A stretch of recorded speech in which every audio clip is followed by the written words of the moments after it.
Assalamualaikum warahmatullahi wabarakatuh. Perkenalkan, nama saya Olivia Fernanda dengan NIM L0111911055. Saya akan mereview jurnal yang berjudul Laju Akumulasi Sedimen Mangrove di Tanjung Batu, Kepulauan Derawan, Kalimantan Timur. Latar belakang. Hutan mangrove diketahui mampu memberikan perlindungan seperti peredam gelombang dan perangkap sedimen terhadap pesisir. Danielson menyebutkan bahwa hutan mangrove merupakan vegetasi pantai yang paling penting di sepanjang pantai, karena dapat membantu dalam mengurangi kerusakan yang disebabkan oleh gelombang tsunami. Mangrove dengan kondisi rapat mampu meredam gelombang laut lebih kuat dibandingkan dengan kondisi mangrove yang jarang atau telah rusak.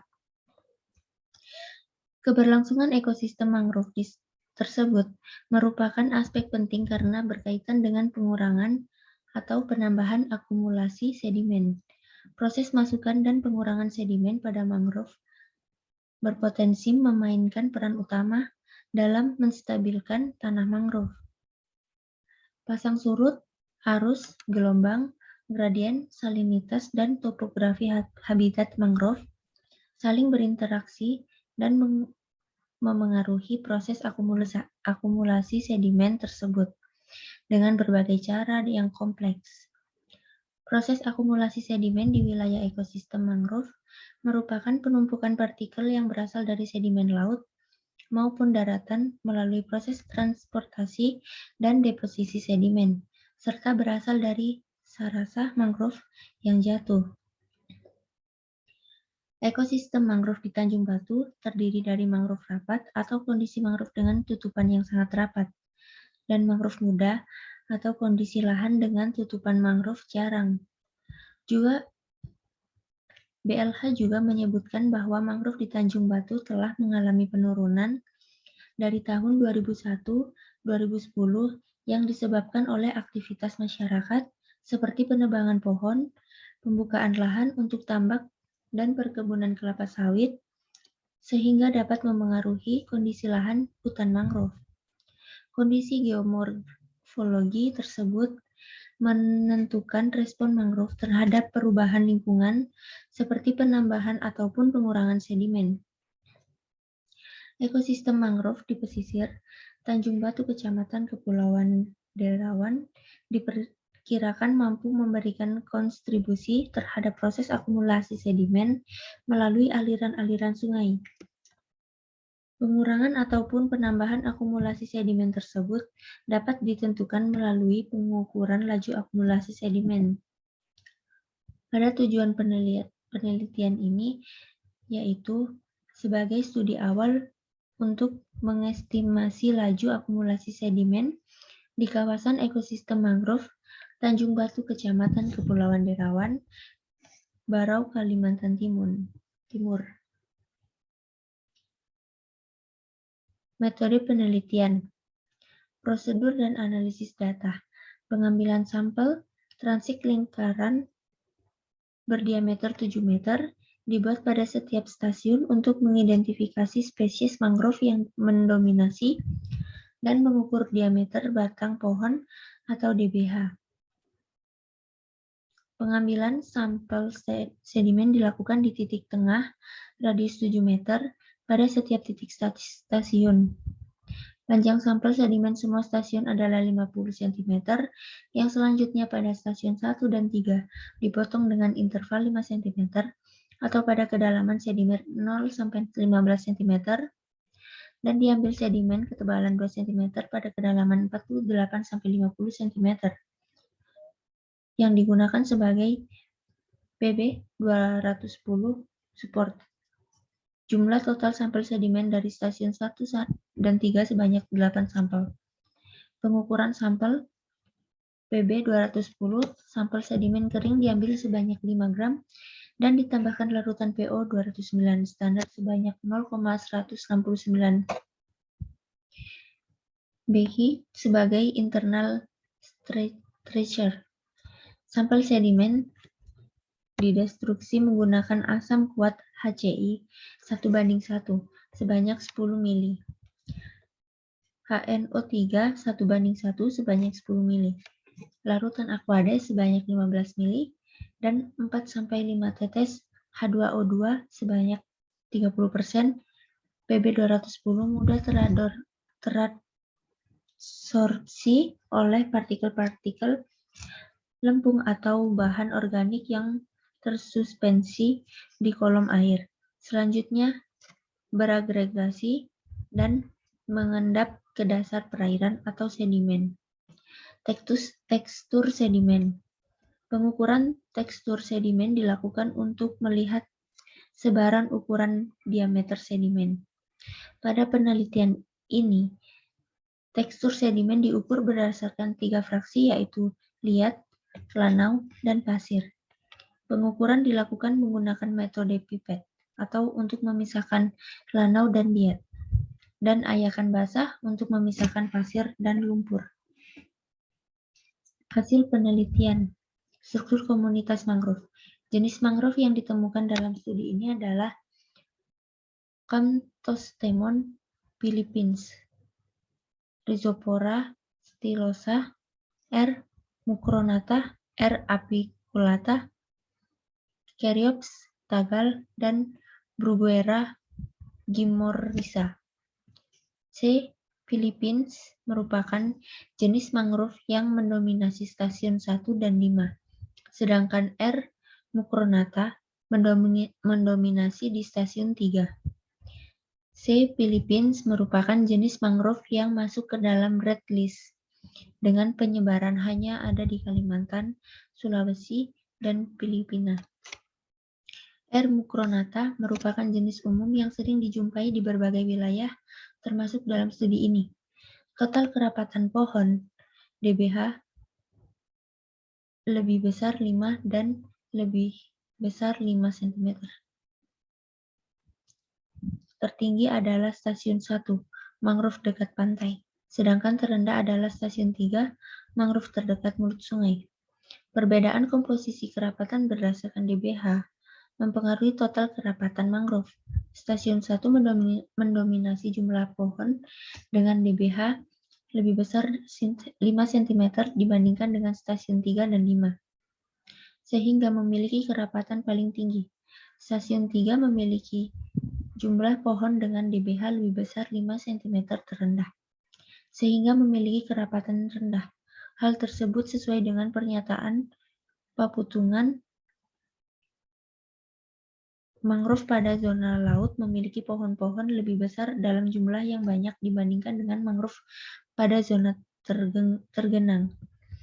DBH yang relatif berukuran besar pada mangrove diduga akan menyebabkan biomasa pohon meningkat.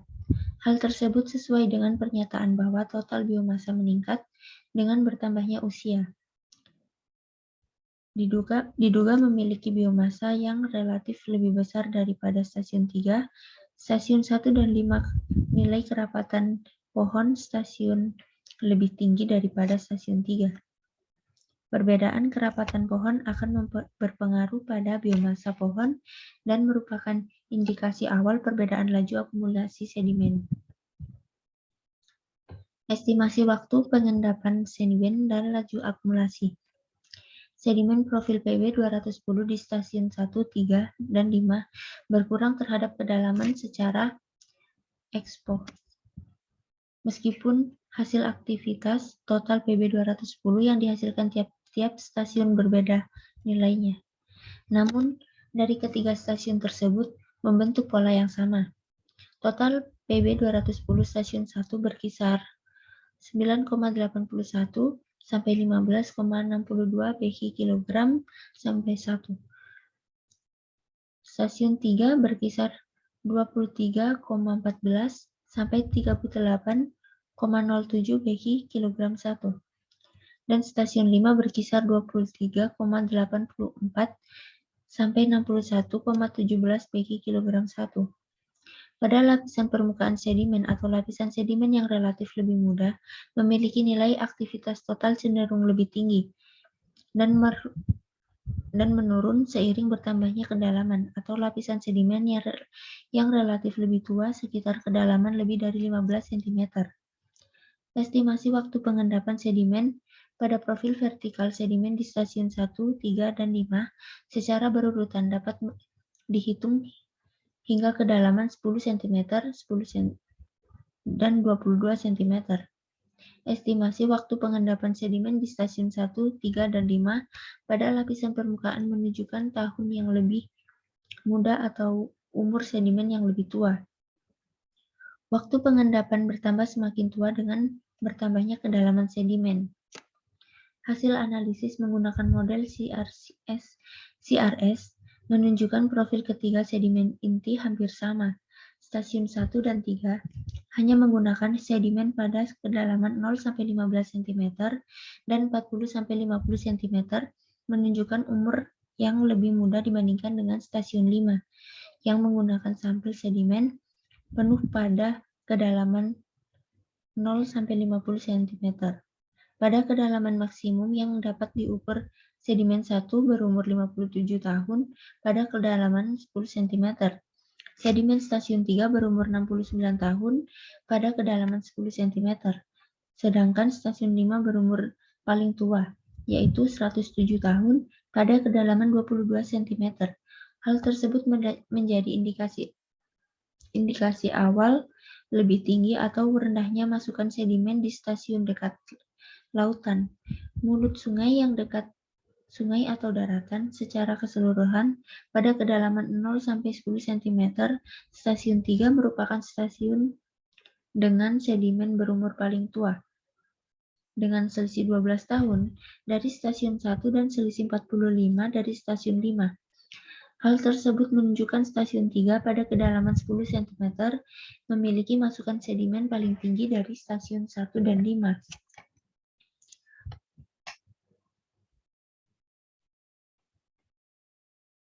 Secara keseluruhan, stasiun 1 dan 3 kedalaman 1-10 cm menunjukkan bahwa laju akumulasi sedimen lebih tinggi jika dibandingkan dengan lapisan di bawah 10 cm pada stasiun 5.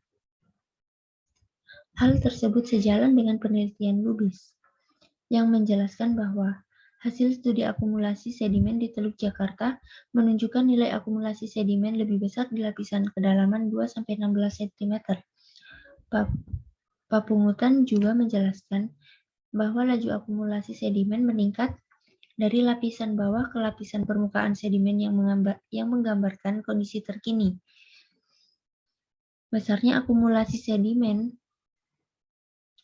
dalam studi ini diduga adanya dampak dari konversi hutan mangrove yang cukup besar untuk kepentingan pembangunan tambak maupun pemukiman dalam kurun waktu kurang lebih 9 tahun atau periode 2001 sampai 2009. Proses konversi lahan berhubungan dengan besarnya akumulasi sedimen karena wilayah mangrove yang dikonversi akan merubah pola pengendapan sedimen dan berkurangnya vegetasi mangrove. Umur restorasi mangrove berpengaruh terhadap proses akumulasi di area restorasi mangrove Lombok. Nilai laju akumulasi sedimen hasil studi menunjukkan nilai yang tidak jauh berbeda dengan hasil studi papungutan. Hal tersebut mengindikasikan bahwa telah terjadi gangguan di sekitar mangrove Tanjung Batu. Degradasi mangrove yang terjadi secara terus-menerus dapat menurunkan proses akumulasi sedimen di ekosistem mangrove.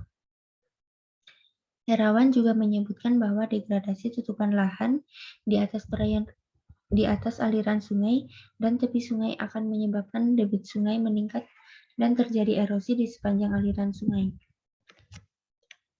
Nah, kesimpulannya, laju akumulasi sedimen di area studi selama 20 tahun terakhir, tahun 1998 sampai 2018, berkisar 0,09 sampai 0,09 sampai 0,20 gram cm2 tahun ke-1. Proses akumulasi sedimen tersebut menunjukkan nilai yang lebih tinggi di stasiun dekat pantai atau laut. Pada stasiun 1, dengan kerapatan mangrove didominasi oleh pohon berdiameter lebih dari 5 cm. Sedangkan paling rendah di stasiun dekat sungai atau daratan, stasiun 5 dengan kerapatan mangrove didominasi oleh pohon berdiameter kurang dari 5 cm. Selain kerapatan mangrove, sebagai faktor yang mempengaruhi laju akumulasi sedimen, kondisi oseanografi seperti gelombang pasang surut dan masukan atau sumber dari sungai atau daratan diduga juga dapat memberikan pengaruh terhadap laju akumulasi sedimen di mangrove Tanjung Batu. Untuk itu perlu dilakukan studi lanjutan terkait faktor oseanografi. Sekian yang dapat saya sampaikan, kurang lebihnya mohon dimaafkan. Wassalamualaikum warahmatullahi wabarakatuh.